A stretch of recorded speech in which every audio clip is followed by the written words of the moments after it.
Chhatrapati Shivaji Maharaj, Chhatrapati Shahu Maharaj, Bharat Ratna doctor Babasaheb Ambedkar, Savitribai Phule, Mahatma Jyotiba Phule यांना सर्वांना विनम्र अभिवादन करते।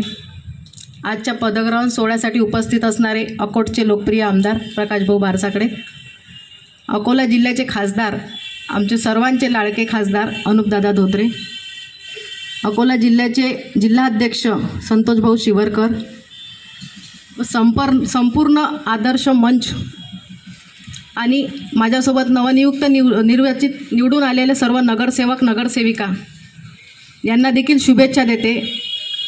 माझ्या सहकारी नगरसेवक, त्याचबरोबर प्रशासनातील अधिकारी वर्ग, CO साहेब आणि माझ्या शहरातील सर्व सन्मानित नागरिक बंधू आणि भगिनींनो, आजचा हा क्षण माझ्यासाठी अत्यंत महत्त्वाचा आणि गौरवाचा आहे।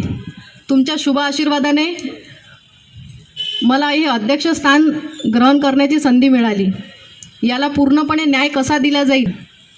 आजचा हा पदग्रहण सोहळा केवळ औचित्य नसून सेवा व पारदर्शकता, नीतिमत्ता, समाजधारकता, वचनबद्धता या समाज घटकांसाठी संविधानात जाणून घेऊन त्या सोडवण्याचा प्रयत्न माझा नेहमीच राहील।